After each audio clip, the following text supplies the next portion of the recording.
आज की बात हम लोग एक बहुत छोटी और प्यारी कहानी से शुरू करेंगे। तो एक व्यक्ति है जो एक जैन गुरु के पास जाता है और वो उनसे बोलता है कि गुरुदेव, मुझे ध्यान और प्रज्ञा सीखनी है, आप मुझे सिखा दीजिए और इसमें मुझे कितना समय लगेगा। तो गुरु जो होते हैं वो ये बोलते हैं, उसको पूरा देखते हैं ऊपर से नीचे तक, फिर उसका आकलन करते हैं, थोड़ी देर रुकते हैं, सोचने के उपरांत वो उत्तर देते हैं कि तुम्हें ध्यान और प्रज्ञा सीखने में कम से कम 10 वर्ष लगेगा। तो वो व्यक्ति गुरु से बोलता है कि गुरुदेव, मैं बहुत ही ज़्यादा परिश्रमी प्रवृत्ति का व्यक्ति हूँ और आप जो भी कहेंगे उससे भी ज़्यादा परिश्रम करके, उससे भी ज़्यादा तप करके, तपश्चर्या करके आपको दिखाऊंगा। तो गुरु उसको फिर से उसकी तरफ देखते हैं, फिर कुछ देर रुकते हैं, सोचते हैं, फिर उसको उत्तर देते हैं कि माफ़ करना, मुझसे गलती हो गई और तुम्हें ध्यान सीखने में कम से कम 20 वर्ष लगेगा। अब 20 वर्ष की बात सुनकर के वो बिल्कुल ही घबरा जाता है, बेचैन हो उठता है। अब सोचिए, कोई आपसे ये बात कहे कि तुम्हें सीखने में 20 वर्ष लगेगा तो आपकी क्या हालत होगी। कि आप उस व्यक्ति की जगह पे खुद को रख के देखिए कि कितना बेचैन, कितना हताशा, निराशा, झुंझलाहट पैदा होगी मन में, कि यही मन करेगा कि कुछ कर दें। तो वो व्यक्ति भी एकदम घबरा जाता है और वो घबरा करके तुरंत बोलता है कि गुरुदेव, आप बिल्कुल दूसरे लोगों की तरह मत समझें और लग रहा है आप मुझे समझने में भूल कर रहे हैं, कि आप मुझे अच्छे से समझ नहीं पा रहे हैं। तो जो जैन गुरु रहते हैं वो उसकी बात बीच में ही काटते हुए उसको बोलते हैं कि फिर से मुझसे एक बार भूल हो गई और तुम्हें ध्यान सीखने में कम से कम 30 वर्ष लगेंगे। तो ये जो कहानी है छोटी है लेकिन बहुत ही इंसाइटफुल और बहुत ही डीप मैसेज से भरी हुई है। तो जिस युग में हम लोग जी रहे हैं उस युग के सापेक्ष ये कहानी और ज़्यादा महत्वपूर्ण है और ज़्यादा इम्पॉर्टेंट है, क्योंकि अभी इस युग में जो हम लोगों के अंदर सबसे ज़्यादा किसी चीज़ की यदि कमी है तो वो है धैर्य की कमी। मतलब हम लोग हर एक चीज़ अपने जीवन में बहुत ही जल्दी पाना चाहते हैं। जैसे कि हमें कुछ जानना है, हमें कुछ भी जानना है तो हम लोग तुरंत गूगल करते हैं, तुरंत गूगल पे सर्च करेंगे। कभी कोई इतना कष्ट नहीं उठाएगा अभी के समय में कि किताब में या किसी पुस्तक में ढूंढ लें कि ये फला चीज़ में क्या है। तुरंत वो ढूंढ लेगा कि कौन किताब के झंझट में पड़ा है, कौन उतना टाइम लगेगा। कहीं जाना है हमें तो हम सबसे तेज़ से तेज़ गाड़ी, ट्रेन ढूंढते हैं। जैसे जाना है कहीं, आपको दिल्ली जाना हो तो आप तुरंत सर्च करेंगे कि राजधानी मिल जाए, सबसे पहले वैशाली मिल जाए, वंदे भारत में मिल जाए। कोई असम अवध एक्सप्रेस में नहीं जाना चाहेगा। एक बार मैं गलती से बैठ गया था तो कानपुर से आने में 1 दिन लग गया था, बिल्कुल पास की जगह कानपुर से गोरखपुर की, तो उसमें पूरा दिन बीत गया था। तो ये सबकी हालत है कि कोई भी व्यक्ति ऐसा नहीं चाहेगा कि वो समय रहे तो भी, जैसे अब यहाँ पर एक महत्वपूर्ण चीज़ ये भी है कि समय रहे आपके पास तो भी आप चाहते हैं कि जल्दी से जल्दी चले जाएं, जल्दी से जल्दी पहुँच जाएं। तो इसके पीछे काफ़ी हद तक जो आईटी क्षेत्र में, प्रौद्योगिकी क्षेत्र में जो तेज़ी से रैपिड रिवॉल्यूशन हुआ है, इसके पीछे वो काफ़ी तेज़ी से जिम्मेदार है। और ये जितना तेज़ी से गति से आगे बढ़ता जा रहा है, जितना तेज़ी से विकास होए जा रहा है, उतनी ही तेज़ी से हम लोग तेज़ी के आदी होते जा रहे हैं। तेज़ी के लिए हैबिचुअल आदतन वो होती जा रही है चीज़, एकस्टम्ड होते जा रहे हैं हम लोग कि तेज़ी से हमें सब कुछ चाहिए, कि तेज़ी से हमें नाम कमाना है, तेज़ी से पैसा कमाना है, तेज़ी से पद प्रतिष्ठा कमाना है, तेज़ी से हमें चीज़ें मिलनी चाहिए। हर एक चीज़ बहुत तेज़ी से होनी चाहिए। अब ये जो तेज़ी की बीमारी है, ये पिछले कुछ वर्षों तक केवल शहर के लोगों में थी, लेकिन अब ये गांव के लोगों में भी, जब से इंटरनेट फ़ोन घुस गया है तो तब से गांव के लोगों में भी ये तेज़ी की बात घुस गई है। अब जैसे मैं मरीज़ देखता हूँ तो 10 मरीज़, 5 मरीज़ भी रहेंगे तब भी लोगों को तुरंत ही दिखाना रहेगा। 1 मिनट भी इंतज़ार कर पाना, ऐसा लगेगा कि मतलब कि उनके छाती में कोई छुरा बाहर घोंप रहा हो। उस तरह से लोग लिख के भेजेंगे कि फला डॉक्टर हूँ, फला जगह पर मास्टर हूँ, तो पुलिस वाला हूँ। 2 ही 4 पेशेंट रहेंगे फिर भी लिख करके रिपोर्टर हूँ, क्राइम रिपोर्टर हूँ, लिख करके पर्ची बार बार भेजेंगे। बाहर के जो स्टाफ हैं उनको भी परेशान कर देंगे 2-4 पेशेंट में भी। और ये बात पता नहीं कैसे गलती से या सही से गांव के लोगों में भी घुस गई है। अब इसका मैं एक बिल्कुल रियल स्टोरी आपको सुनाऊंगा कि एक दिन क्या हुई कि एक अम्मा दिखाने आई थी, उनकी उम्र रही होगी 65-70, काफ़ी वृद्ध हो चुकी थी, चल फिर पा रही थी लेकिन शरीर काफ़ी वृद्ध हो चुका था। तो वो आकर के मुझसे ये कहती हैं कि बाबू कम से कम हम लोगों को तो जल्दी देख लेवल करो कि बूढ़ हो गए बानी हम मन के, तो जल्दी देख लेवल करो कि यहाँ बैठल बैठल बड़ा दिक्कत होता। तो मैंने उनसे पूछा कि कुछ जल लग रहा है, आज ज़रूरी काम था इस वजह से आप परेशान हैं, कुछ ज़्यादा लग रहा है, कहीं जाना होना है क्या अम्मा? तो वो बोल रही हैं कि नहीं, मतलब क्या आप जब दिखा के घरे जाए एक बार तो जल्दी से घरे पहुँचल जा। तो मैंने उनसे पूछा कि लगा था घरवा कोनो जरूरी काम बा आपके? तो बोल रही हैं कि हाँ बहुत सारा काम बा घरवा पे, बहुत काम बा, बहुत सारा जरूरी काम पड़ल रहेला घर पे। तो मुझे थोड़ा डाउट हुआ, तो मैंने उनसे पूछा कि क्या ज़रूरी काम है अम्मा, मतलब क्या कुछ फंक्शन वंक्शन है क्या, या कुछ ऐसा है क्या, तो या खाना वाना बनाना है या कुछ काम है क्या? तो वो बोले कि खाना हम काहे बनाई, वो पतो ही बनाई खाना। तो मैंने कहा कि क्या बात है, मतलब कि अब तो मेरा और क्यूरियोसिटी बढ़ गया कि क्या बात है कि क्यों इतना जल्दी जाना चाह रही हैं। तो फिर मैंने उनसे पूछा कि बताइए तब मुझे, कारण मुझे जानना है कि क्यों आप जान। कि अरे बाबू बहुत काम रहेला, लड़के फैके रहे ना, ओके देखे के रहेला, मतलब कुल मिलाकर के कोई ऐसा काम नहीं दिखा कि जिससे ये कहा जाए कि हाँ ये बहुत ज़रूरी। तो मैंने उनसे पूछा कि ये तो कोई महत्वपूर्ण काम तो आप हुआ नहीं, ये तो बाकी लोग भी कर रहे होंगे घर पे, तो आप इसको कैसे मतलब ऐसे कर रही हैं कि। तो अंत में वो हंसने लगी और वो बोलने लगी कि अरे बाबू यहाँ बैठल का पहाड़ बाटे, ये बाहरवा बैठल का इंतजार कैल का पहाड़ बा, और कोनो बात नहीं बा। तो ये बात आप समझ सकते हैं कि कैसे जिनके पास कुछ भी, मतलब जैसे उनको घर पे जा करके बैठना था लेकिन उन्हें आधा एक घंटा इंतजार करना भी बाहर एक मुश्किल काम था, एक टफ टास्क था। तब आप ऐसे समझ सकते हैं कि हमारी ज़िंदगी में जो तेज़ी की धारा है वो कैसे घुस गई है, कैसे हम लोग जल्द से जल्द चीज़ों को पाना चाहते हैं। लेकिन यदि आप ढंग से आकलन करिए, जैसे यदि किसी के व्यक्ति का सफलता के बारे में जैसे हम लोग बात करें, तो जैसे लोग जल्दी से जल्दी नाम पैसा ये सारी चीज़ें कमाना चाहते हैं, तो यदि इसको ठीक से आप आकलन करें तो जो लोग भी जीवन में सक्सेसफुल हुए हैं तो उनके पीछे की कहानी को हम लोग भूल जाते हैं कि कितने सालों की अथक परिश्रम, तपस्या, त्याग उसके पीछे अंतर्निहित है उनकी यात्रा में। जैसे अब एडिसन है तो ऐसा कहा जाता है कि बल्ब के निर्माण करने के पहले लगभग इन्होंने 1000 बार एक्सपेरिमेंट किए थे, तब जाकर के उनको सफलता मिली थी। 1000 बार। अब जैसे ऐसे तो किसी ने गिनती नहीं किया होगा, लेकिन मोटा मोटा 1000 बार। कुछ लोग तो ये भी कह देते हैं बढ़ा चढ़ा करके कहानी के तौर पे कि 10,000 बार भी परीक्षण किए, लेकिन 10,000 बार तो छूट लग रही होगी, 1000 बार सही होगी। इसी तरह से जेके रोलिंग का आपने नाम सुना है, जिन्होंने हैरी पॉटर पुस्तक लिखी थी, और उसी पुस्तक के बल पे आज वो दुनिया के प्रसिद्ध लेखकों में उनका नाम शुमार है, और उनके पास आज पैसा है, नाम है, सब कुछ है। लेकिन आपको ये बात जान करके आश्चर्य होगा कि उनको ये चीज़ पहली पुस्तक प्रकाशित करने में 7 वर्ष का समय लगा था। दर दर भटकती रही, कोई प्रकाशक तैयार नहीं होता था उनकी पुस्तक को प्रकाशित करने के लिए। बहुत मुश्किल के बाद, बहुत परेशानी के बाद एक प्रकाशक रिस्क ले करके, देख करके कि इतना परेशान है, तो उसको प्रकाशित किया उसने। अब उसके बाद तो आप समझिए, देख ही रहे हैं सारी कहानी। उस प्रकाशक की भी ज़िंदगी बदल गई, जो ऑथर है उसकी तो बदलनी ही थी, उसकी त्यागी फल में निर्माण में होना था। लेकिन जो बाद में जो प्रकाशक जो थे, जो उन्होंने नहीं पब्लिश किया था, उन्हें उनके हाथ में अफसोस ही अफसोस रहा था, वो तो दूसरी बात हो गई। लेकिन 7 साल की अनवरत प्रयास, 7 साल की कठिन तपस्या, तब जाकर के ये चीज़ उनके हाथ लगी थी, तब जाकर के। और हम लोग क्या है कि हम लोगों को ये लगता है कि जल्द से जल्द सारी चीज़ें हों, जल्द से जल्द सारा चीज़ मिले, जल्द से जल्द हमें मिल जाए। जैसे अब कुछ मैं रियल लाइफ इंसिडेंसेस को शेयर करूंगा तो उससे आपको रिलेट कर पाएंगे इन चीज़ों का। जैसे अभी स्टॉक मार्केट ट्रेडिंग का बहुत ज़्यादा प्रचलन है, सभी लोग स्टॉक मार्केट में तेज़ी से इन्वेस्ट कर रहे हैं, और कोरोना के बाद से तो एकदम आधी सी आ गई है। कोरोना के बाद बहुत तेज़ी से स्टॉक मार्केट में नए निवेशक बहुत तेज़ी से आए थे, और पिछले साल उसी तेज़ी से भागे भी थे, आए जिस गति से उसी गति से फरार भी हुए स्टॉक मार्केट से।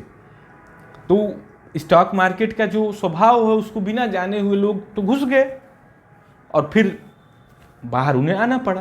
तो स्टॉक मार्केट में जो होता है, पैसा जो बनता है, किसी का भी इतिहास उठा के देखेंगे तो सालों साल की कंटिन्यूअस पेशेंस और इन्वेस्टमेंट की जो समय है वो सालों साल का समय है। जैसे कोई भी जल्दी नहीं, मतलब 8 साल 10 साल के समय के बाद कोई धनवान बना है।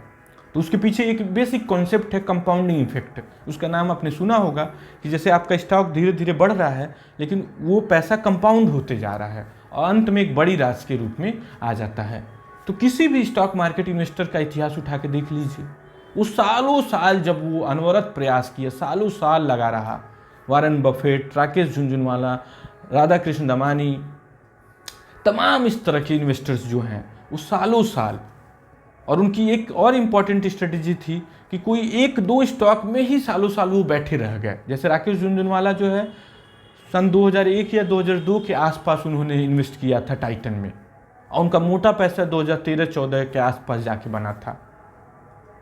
इसी तरह से वारेन बफेट ने शुरुआती फेज में ही एप्पल में और शायद कोका कोला में उन्होंने इन्वेस्ट किया था। तो कई वर्ष, जब 10 साल 15 साल 20 साल बीत गए, जब उनका पैसा कंपाउंड हुआ तब वो बहुत तेज़ी से पैसा कमा पाए। यदि वो पहले ही निकल गए होते, पहले ही थोड़ा सा पैसा कमा के निकल गए होते, बीच बीच में स्टॉक्स गिरे भी लेकिन उन्होंने धैर्य रखा, उसका साथ नहीं छोड़ा, तब जा कर के वो इस कंडीशन पे पहुँचे। इसी तरह से जो यूट्यूब की कहानी है, यूट्यूब में आजकल वीडियो बनाने का ट्रेंड सा चला हुआ है। यूट्यूब पे, इंस्टाग्राम पे लोग वीडियो बनाना शुरू कर दे रहे हैं।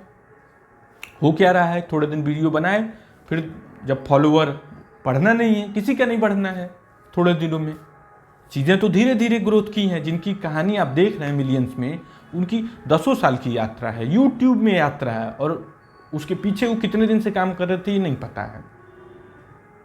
10 साल की कहानी है, अचानक कुछ भी नहीं हुआ है। लेकिन हम लोग क्या चाहते हैं कि 1 साल हुआ हमारा चैनल बने हुए, तुरंत ही हमारे लाखों करोड़ों लोगों के सब्सक्राइबर हो जाए, तुरंत ही हमें सफलता मिल जाए।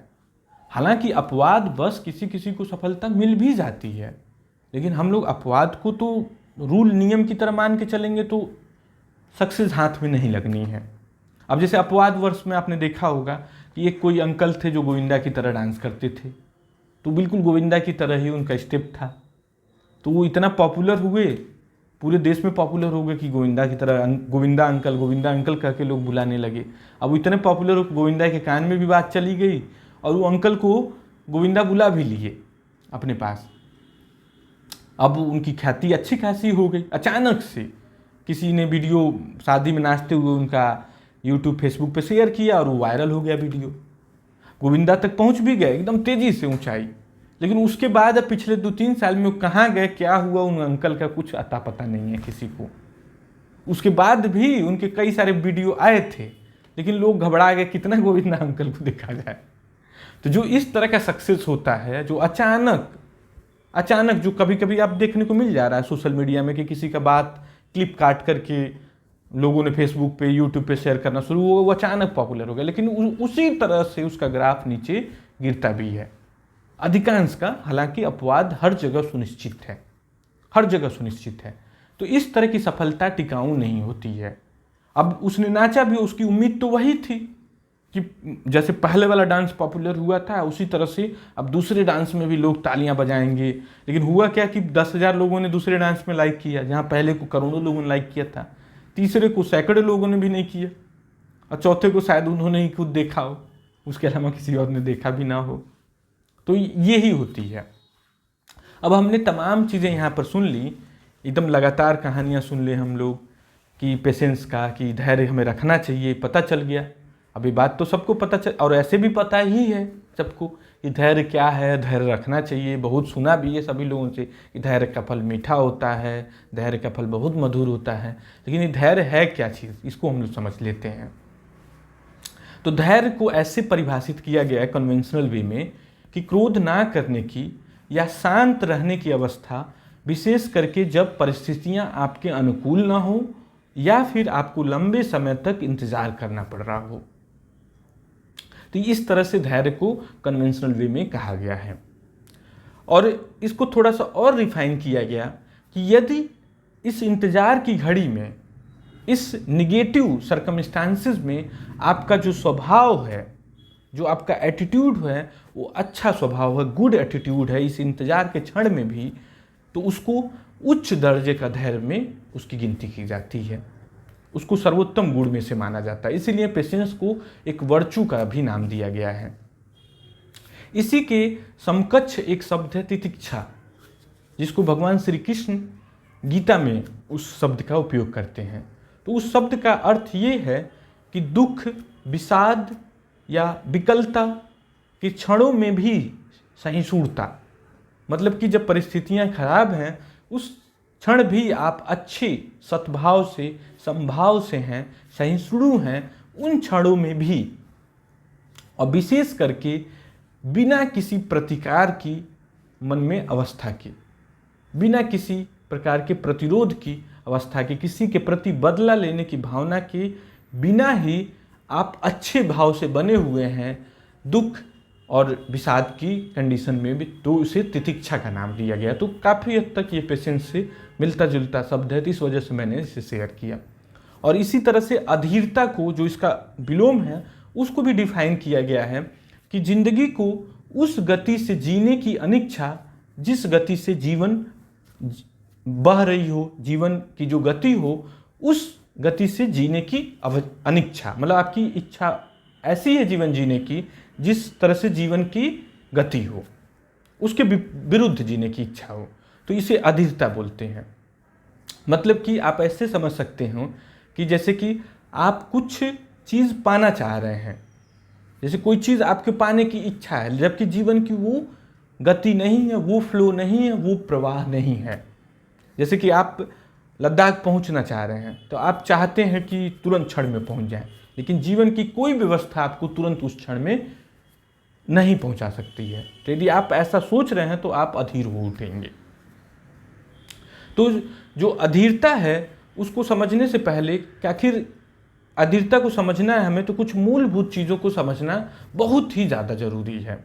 कुछ मूलभूत चीज़ों को जीवन के, कि हम क्यों अधीर हो जाते हैं, क्यों ऐसा हो जाते हैं। तो कुछ मूलभूत चीज़ों को जब हम समझ लेंगे तो हम अधीर होना बंद कर देंगे। जैसे आपको सबसे पहले ये समझना होगा कि इस पूरे अस्तित्व में आपका मूल्य क्या है, इस पूरे ब्रह्मांड में आप कहाँ पर एग्जिस्ट करते हैं, कौन सा पॉइंट है जहाँ पर आप एग्जिस्ट करते हैं। तो यदि इसका उत्तर शून्य हो, आपका जो मूल्य है वो शून्य हो, तो ये कहीं से भी गलत उत्तर नहीं होगा। जैसे हम सभी लोग अपने आप को बहुत महत्वपूर्ण समझ लेते हैं, परिस्थितियों के हिसाब से हमारा महत्व भी बदलता जाता है। जैसे कि यदि हमसे कोई, जैसे काफ़ी लोग अपने से लोगों को नीचे समझते हैं, अपने से ऊपर समझते हैं, तो उस हिसाब से हम अपना मूल्य बदलते चले जाते हैं। लेकिन ओवरऑल हम लोग अपने आप को एक महत्वपूर्ण व्यक्ति समझते हैं, लेकिन असल में हमारा क्या मूल्य है, इस बात को ऐसे समझ सकते हैं कि जैसे मैं ये वीडियो बना रहा हूँ और इस वीडियो के बाद ही मैं न रहा, तो क्या फर्क पड़ जाएगा इस अस्तित्व में। चलिए इसको दूसरे तरह से हम लोग सोच लेते हैं कि कोई बहुत फेमस व्यक्ति है, जैसे प्रधानमंत्री मोदी हैं, यदि वो भी ना रहे तो भी क्या फर्क पड़ जाएगा। तो जैसे कुछ क्षण तक, कुछ हफ्तों तक हल्ला दंगा रहेगा, कुछ समय तक परेशानी रहेगी, जो नज़दीकी लोग रहेंगे वो रोएंगे, गाएंगे, दुखी होंगे, पीड़ित होंगे, लेकिन कुछ हफ्तों में धीरे धीरे वो बात डाइल्यूट होती जाएगी।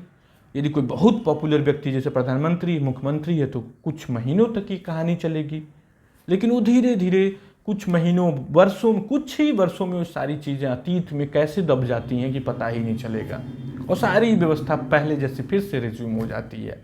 अब कोई ज़्यादा पॉपुलर व्यक्ति नहीं है तो वो तो ऐसे खो जाते हैं लोग कि जैसे कभी हुए ही ना हो। जैसे कोई बहुत महत्वपूर्ण व्यक्ति हो तो कुछ महीनों तक टिक भी जाता है, लेकिन कोई सिंपल साधारण व्यक्ति है जो जिसकी प्रसिद्धि नहीं है, वो तो ऐसे खो जाता है कि जैसे कि वो कभी हुआ ही ना हो।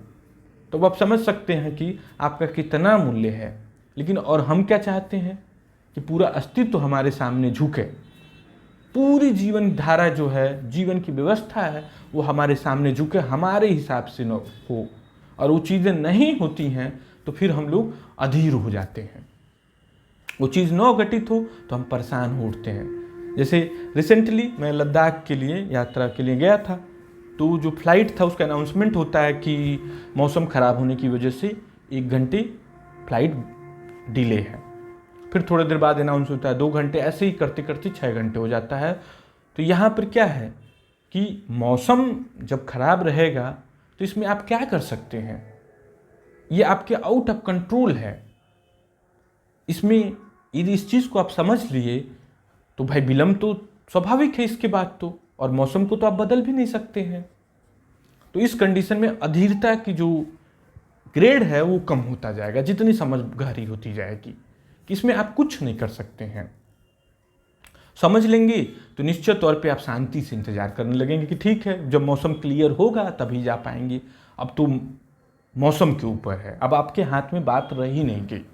अब इसके बारे में एक बहुत ही पॉपुलर कहानी है, बहुत सारे लोगों ने सुना होगा। एक बम्बू ट्री की कहानी है, चाइनीज़ बम्बू ट्री है।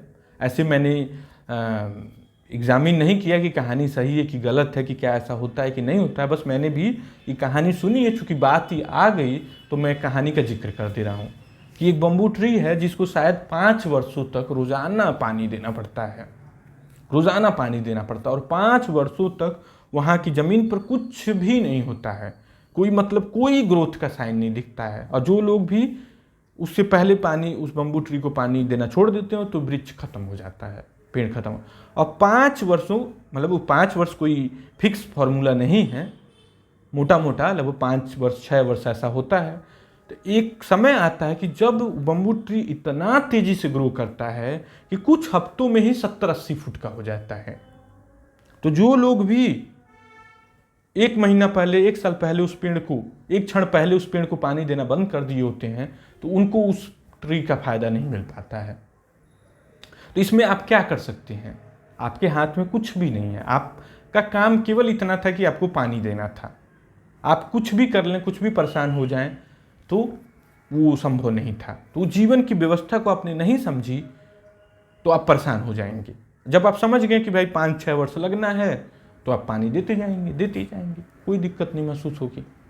दूसरी जो मुसीबत है कि हम लोग बहुत सारी चीज़ें जो हमारे रीच लिमिट में है, जिसे हम पा सकते हैं, उन चीज़ों को भी हम बहुत जल्दी पाना चाहते हैं। जैसे कि वज़न कम करना है, या किसी को मांसपेशियाँ अपनी मजबूत करनी है, तो होता क्या है कि लोग जिम ज्वाइन कर लेते हैं और 1 महीने में ही घबरा जाते हैं।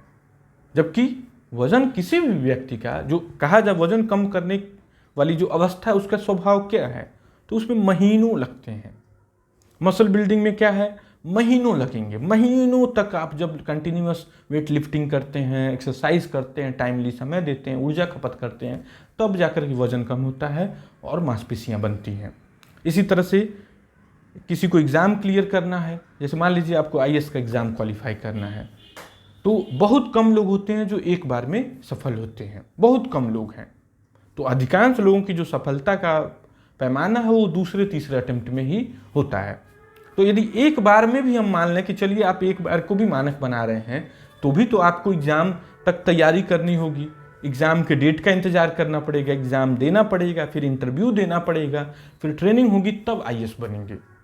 तो कुछ भी कर लें तो इस व्यवस्था को आप बेंड नहीं कर सकते हैं। लेकिन हम क्या चाहते हैं कि हमारे सामने हर एक व्यवस्था बेंड हो जाए। तो इसीलिए पूरे संसार के साथ ये वजन वाली जो परेशानी है पूरे संसार के साथ लागू हो गई है आजकल, कि जिम किए 1 महीना तक खाने में परहेज किए लेकिन वजन टस का मस नहीं हुआ। और होता है उल्टा, इन ऐसे लोगों के साथ उल्टा भी हो जाता है। गए थे जिम में वजन कम करने और 2 किलो वजन बढ़ा के आ गए। तो अभी समझ सकते हैं कि इनका कर्म किस लेवल का रहा होगा। अब इस कहानी, इसमें एक बहुत ही प्यारी कहानी इस चीज़ के बारे में, जो समय की बात आ गई कि एक समय निश्चित निर्धारित समय है कि जिसके पहले चीज़ नहीं घटित होनी है। तो बुद्ध की एक बहुत ही प्यारी कहानी है। तो ये कहानी ये है कि बुद्ध कभी किसी गांव से गुजर रहे होते हैं जहाँ पर एक नदी होती है। तो अपने एक भिक्षु को, अपने शिष्य को बोलते हैं कि पानी भर करके ले आओ। तो भिक्षु तेजी से जाता है और वो देखता है कि पानी गंदा है और उधर से कुछ जानवर शायद गुजर के गए होते हैं, जिसकी वजह से वो पानी में लहरें बनी होती हैं, मिट्टी घुल गया होता है पानी में, तो उसकी पानी गंदा हो गई होती है। तो वो वापस आता है तेजी से भागे हुए कि पानी गंदा है। पानी गंदा कहाँ से लाता, कि पानी गंदा है इस वजह से पानी नहीं लाया। तो थोड़ा देर भगवान बुद्ध रुकते हैं, फिर उसको बोलते हैं, उसी शिष्य को बोलते हैं कि तुम ही जाओगे पानी वापस लाने। तो अब किसी को बार बार कहा जाए ऐसे लोगों को तो वो और परेशान हो जाता है, तो वो भी बहुत ज़्यादा परेशान हो गया। तो अब जाता है तो अब देखता है कि फिर से पानी गंदा है, लेकिन वो चूंकि तेजी में है, जल्दी में है, तो उसे ये नहीं दिखाई दे रहा कि अब कम गंदा है पानी। तो वो देखता है पानी गंदा है, फिर गुस्से में वापस आता है, लेकिन भगवान बुद्ध को तो कुछ बोल नहीं सकता है। तो वो बोलता है कि अभी भी पानी गंदा है। फिर थोड़ी देर रुकते हैं भगवान बुद्ध, फिर बोलते हैं उसी को कि जाओ पानी लेकर के आओ। अब तो एकदम क्रोध में आग बबूला है, लेकिन संजोग बस इस बार जब जाता है तो पानी साफ हो चुका रहता है। लेकिन उसकी आंखें भी खुल जाती हैं कि एक समय है किसी भी व्यवस्था में जिसमें कि उस समय के बाद ही वो चीज़ फलित होगी। अब इस दौरान जो उसका परेशानी था, जो उसने अधीरता रखा, क्रोध किया, जो घबराया, परेशान हुआ, वो सब कुछ पॉइंटलेस थी। मतलब उसका कोई मूल्य नहीं था। जो चीज़ जो होनी थी, जैसे पानी को नीचे बैठना था, तो उसमें समय लगेगा, और ये बात को वो समझ लिया होता तो जो परेशानियों से गुजरा वो उस परेशानी से नहीं गुजरा होता। अब ये कहानी के तौर पे लगेगी, छोटी मोटी परेशानी लगेगी, लेकिन ये बात हमारे जीवन के दूसरे बड़े परेशानियों, छोटे परेशानियों, सब जगह लागू होती है।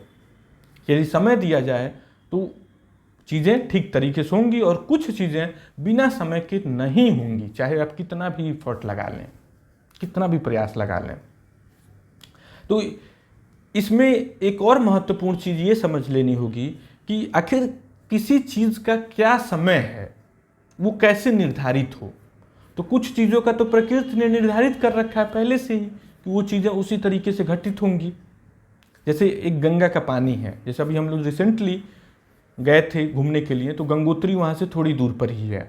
तो वहाँ पे हम लोग बैठे हुए थे, तो जहाँ पर बीच नदी में हम लोग बैठे हुए थे, वहाँ पे पत्थर था, और गंगा बहुत ही पतली थी, बहुत ही पतली, और बहुत ही कम पानी था। लेकिन जैसे जैसे पानी आगे बढ़ता है वैसे वैसे गंगा का पानी चौड़ी होती जाती, नदी विशालकाय होती जाती है, डरावनी होती जाती है।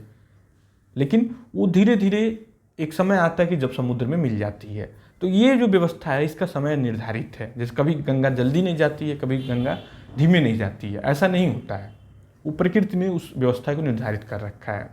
इसी तरह से जो चीज़ हम लोग पाने के लिए हैं, जैसे IAS का एग्ज़ाम है, उसमें भी निर्धारित है, और कुछ चीज़ों में निर्धारित नहीं है। जैसे आप मान लीजिए कि कोई चीज़ आप बनाने की कोशिश कर रहे हैं, जैसे किसी आप प्रयोगशाला में किसी परीक्षण में लगे हुए हैं, तो अब ये तो नहीं पता है कि कब आपका परीक्षण सफल होगा, कितने समय में सफल होगा, कितने प्रयासों के बाद सफल होगा। तो वैसे कंडीशन में जो होती है और ज़्यादा पेशेंस की टेस्ट होती है। तो इसमें जो होती है, दो तरह की बात यहाँ पे समझ लेनी होगी कि दो तरह के कर्म के भी दो प्रकार होते हैं, जिसमें एक जो कर्म है जिसको भगवान श्री कृष्ण ने गीता में उल्लेख किया है, कर्मण्ये वाधिकारस्ते मां फलेषु कदाचन, जो कृष्ण का प्रसिद्ध वक्तव्य है, ये बहुत ही बहुमूल्य वक्तव्य है। तो कृष्ण ये कहते हैं यहाँ पर, काफ़ी लोग इसका हल्का फुल्का अर्थ समझ जाते हैं और उसको याद कर लेते हैं, कभी कभी फैंसी डायलॉग भी मार देते हैं, कभी कभी ये कथन डायलॉग मार देते हैं बिना समझे हुए उसका मतलब। तो कृष्ण ये कहते हैं कि फल की इच्छा नहीं करनी है, कर्म करना है आपको, कि फल पे ध्यान नहीं देना है, कर्म करना है। तो काफ़ी लोग इसको इसी तरह ले लेते हैं कि कर्म करना है, फल पे इच्छा मत रखो, फल पे ध्यान न रखो। लेकिन यहाँ पर एक महत्वपूर्ण प्रश्न ये उठता है कि क्या बिना फल की इच्छा के कर्म संभव है क्या? मतलब कि आप चाहो ना IAS बनना और उसके पहले आप तैयारी कर सकते हो, तो इसका उत्तर शायद यही होगा कि नहीं। तो कृष्ण ऐसा नहीं कह रहे हैं कि फल की इच्छा नहीं करो, वो ये कह रहे हैं कि फल पर तुम्हारा अधिकार नहीं है, तुम्हारा अधिकार केवल कर्म पे है। और कर्म और फल को जो हम लोग बांट बांट के देखते हैं वो ऐसा है नहीं। कर्म और फल आपस में संयुक्त हैं कि कर्म यदि प्रगाढ़ होगा तो फल अनिवार्य रूपेण आपको मिलेगा ही मिलेगा। तो इस वजह से आपको फल की चिंता नहीं करनी है।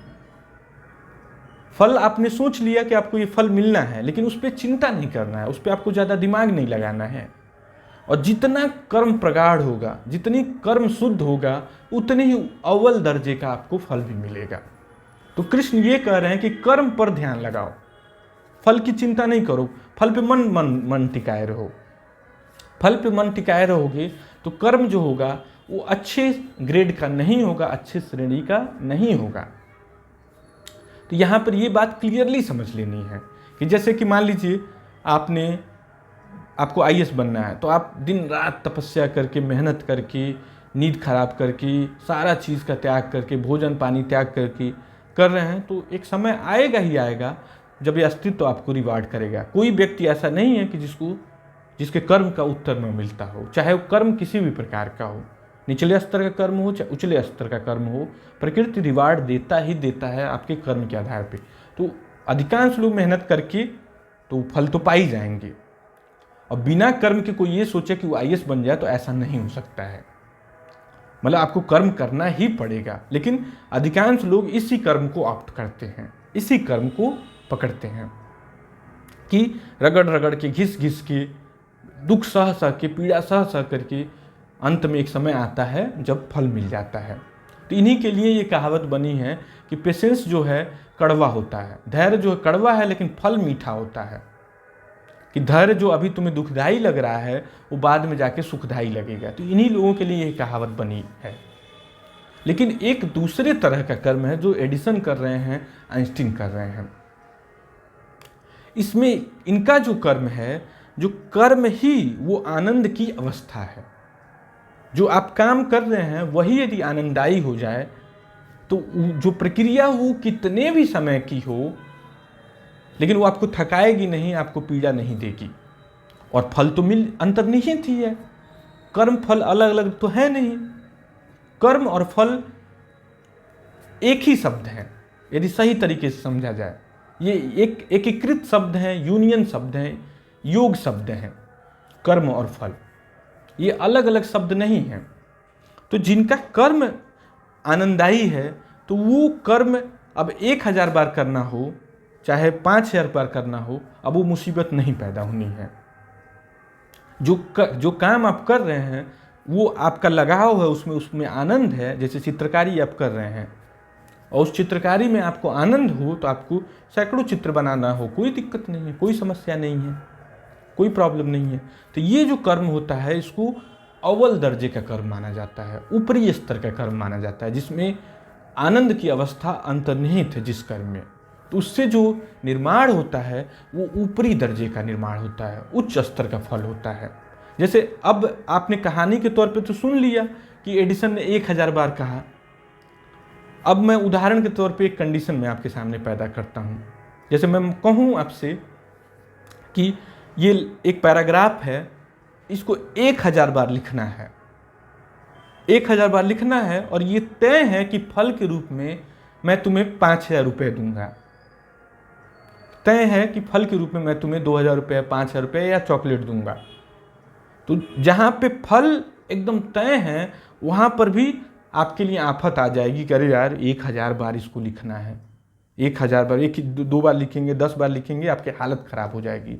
और एडिसन के केस में तो ये तय ही नहीं है कि 1000 बार में उसको मिलता कि 10,000 बार में मिलता, लेकिन वो रुकने का नाम नहीं लिया। अब वो 10,000 बार में जो मेरा अंदाज़ा है वो ये है कि 10,000 बार भी यदि एडिसन को करना पड़ता वो प्रयोग तो उनके लिए मुसीबत नहीं थी, क्योंकि उनका जो प्रक्रिया थी, जो कर्म थी, वो बहुत ही ज़्यादा आनंद के साथ थी, बहुत ही ज़्यादा तन्मयता के साथ थी, एक रूप के साथ थी। वो इस प्रोसेस में इस तरह संलग्न हो जाते थे कि वो प्रोसेस ही आनंददायी हो जाती थी, प्रार्थना हो जाती थी। इस वजह से उतने सुंदर दर्जे का कोई चीज़ निर्माण हो पाया। इसे बोलते हैं क्रिएटिविटी।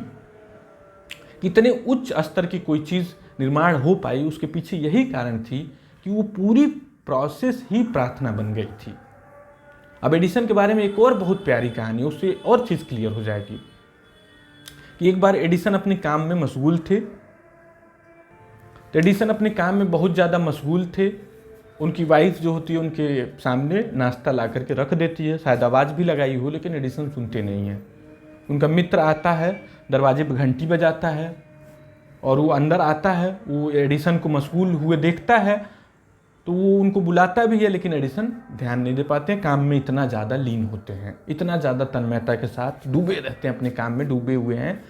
और वो थोड़ा देर इंतज़ार करता है, फिर सामने टेबल पे देखता है नाश्ता पड़ा हुआ, तो वो नाश्ता को कर लेता है। अब जब उसको लेट हो रहा होता है तब वो अब सोचता है कि अब मिल करके ही जाते हैं, बोल करके ही जाते हैं, तो एडिसन को हिलाता है, आवाज़ देता है, तो एडिसन उस अवस्था से बाहर निकलते हैं। अब जब बाहर निकलते हैं तो वो प्लेट को देखते हैं सामने, तो खाली प्लेट रहता है। तो वो बोलते हैं कि मित्र तुमने थोड़ा लेट कर दी, तनिक देर कर दी, थोड़ा देर पहले आते तो हम लोग साथ में नाश्ता करते, अब खाना खा करके ही जाना। अभी बात सुन करके उनके मित्र और उनकी पत्नी दोनों ठहाका लगा के हंसने लगते हैं कि इसको ये भी नहीं पता चला कि ये इतने देर से है और इसने नाश्ता भी इनका कर लिया और इसको लग रहा है कि इन्होंने खुद ही नाश्ता किया। तो अब आप समझ सकते हैं कि किसी को उस प्रोसेस से कितना प्रेम होगा कि दूसरी चीज़ें भूल गई। जैसे ऐसा आपके साथ भी होता है, ऐसा सबके साथ होता है। जैसे कोई अच्छी मूवी आप देख रहे होते हैं तो आप उसमें इतना संलग्न हो जाते हैं कि आपको खुद भी नहीं पता है कि आप कहाँ पे थे, कितना देर बीत गया, क्या हुआ उस दौरान, किसी ने आवाज़ लगाया तो भी नहीं याद आता है। अब जैसे एक बचपन की मैं घटना सुनाता हूँ आपको, उससे थोड़ा और क्लियर हो जाएगा। जैसे मुझे व्यक्तिगत तौर पे जैसे घड़ी खोलने बनाने की बड़ी आनंद था, मेरे को उसमें आनंद आता था। कब घंटों बीत जाते थे घड़ी खोलने बनाने में पता ही नहीं चलता था। और किसी का घड़ी ऐसे ही रखा मिल गया तो उसका काल है, समझ लीजिए उस घड़ी का कि मैं खोल तो देता था लेकिन बना तो पाता नहीं था। तो घड़ी खुल जाती थी, बाद में सारा सामान उठा करके ले जा करके घड़ी वाले दुकान पर ले जाना पड़ता था, भाई किसी तरह से इसको चला दो। बचपन की बात है, जब फ़ोन उन नहीं हुआ करते थे तो लोग घड़ी ज़्यादा पहनते थे। इसी तरह से क्रिकेट के समय एक बार ऐसा इंसिडेंस हुआ कि क्रिकेट खेलने में मैं इतना मशगूल था कि चोट लगा पैर पे, खून बहने लगा। अब मुझे पता ही नहीं है कि खून बह रहा है, किसी और मित्र ने बताया कि तुम्हारे पैर में चोट लगी है और खून बह रहा है। तब जाके पता चला कि खून बह रहा है और तब जाके दर्द भी पहली बार एहसास होना शुरू हुआ। और ये घटनाएं आप जब अपने जीवन का आकलन करेंगे तो आपके साथ भी हो चुकी होंगी। ये चीज़ें सबके साथ हो चुकी होती है, लेकिन हम लोग इतने जल्दी में हैं कि महत्वपूर्ण घटनाएं जो अपने जीवन में हो रही हैं उन्हें भी हम लोग दरकिनार करते हुए आगे बढ़े चले जाते हैं। तो जब कर्म आपकी प्रार्थना बन जाए तो आपका जो फल है वो उत्तम दर्जे का होता है। और जब आप घिस घिस के करते हैं तो भी उत्तर मिलता है, ऐसा नहीं है कि वो आपके कर्म जो है खराब चला जाता है, मिलता है, लेकिन वो मीडियोकर दर्जे का होता है, सामान्य दर्जे का, औसत दर्जे का। जैसे बहुत मेहनत कर लेंगे तो डॉक्टर का एग्ज़ाम क्लियर कर लेंगे, आईएएस बन जाएंगे, लेकिन देखिए तो कितने आईएएस हैं अपने देश में, हजारों लाखों की संख्या में डॉक्टर हैं। और अधिकांश बच्चे, अधिकांश माता पिता इसी कर्म का पीछे पड़े हुए हैं। और एक ढंग से ये देखिए आपका कर्म क्या आपका ही कर्म है कि किसी और का कर्म है। डॉक्टर बनना है, आईएएस बनना है तो कई बार पता चलता है कि बाप की इच्छा है, वो पीछे पड़ा हुआ है, वो दौड़ा रहा है डंडा लेकर के, तो बच्चा क्या ही कर्म करे। अंत में क्या हो रहा है आप देख ही रहे हैं, कितने बच्चे सुसाइड कर ले रहे हैं फ्रस्ट्रेट होकर के, जल्दी गिव अप कर दे रहे हैं। तो कर्म जो होगा यदि शुद्ध दर्जे का होगा तो शुद्ध दर्जे का रिजल्ट भी सामने आएगा। अब नेक्स्ट जो टॉक है हम लोग अगले वीडियो में करेंगे। Thank you.